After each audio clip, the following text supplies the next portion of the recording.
1966. Absent-minded, our thoughtless days sat at their controls and played indolently.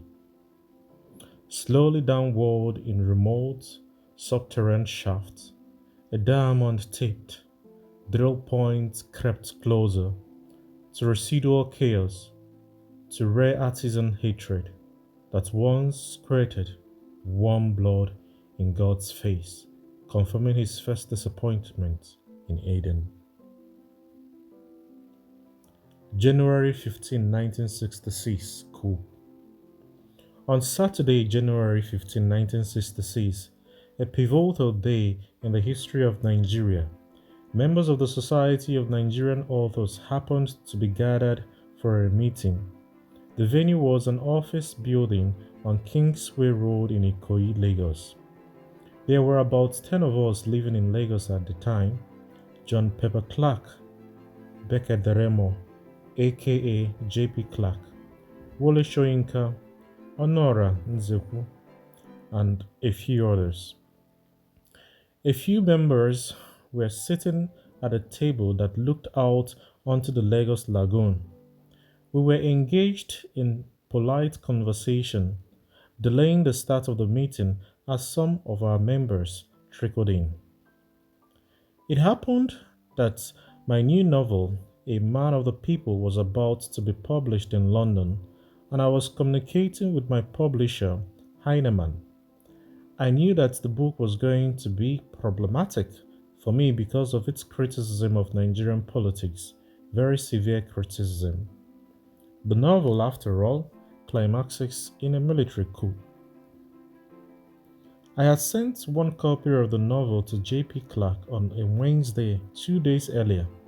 When JP arrived at the meeting, his voice rang out from several hundred feet away.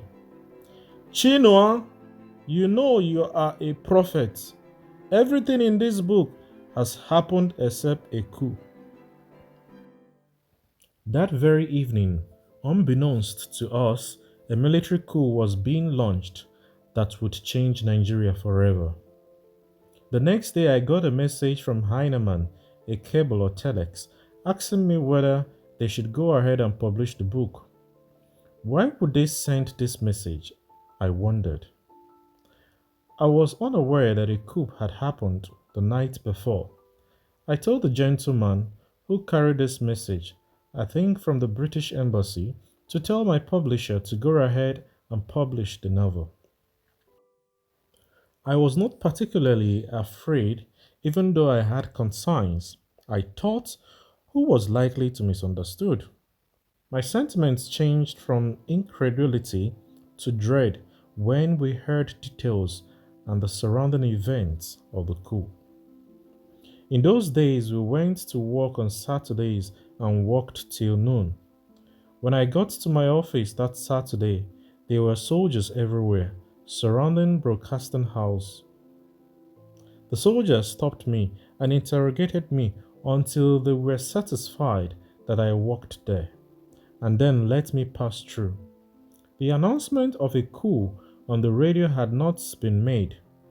Some people had their suspicions because soldiers in military vehicle were seen being deployed throughout the city and roadblocks with barbed wire were being erected everywhere. News began to seep through. We heard that the Prime Minister was missing.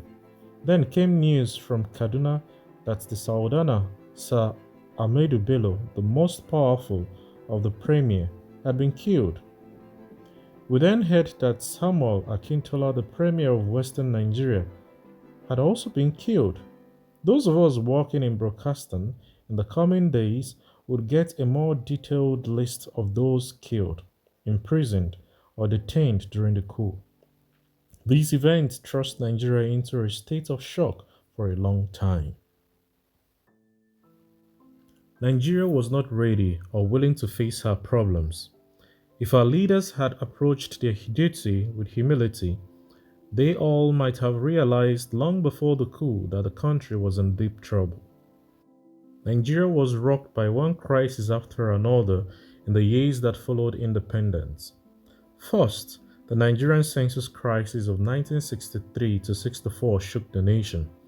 Then the federal election crisis of 1964, which was followed by the Western Nigeria election crisis of 1965, which threatened to split the country at its seams.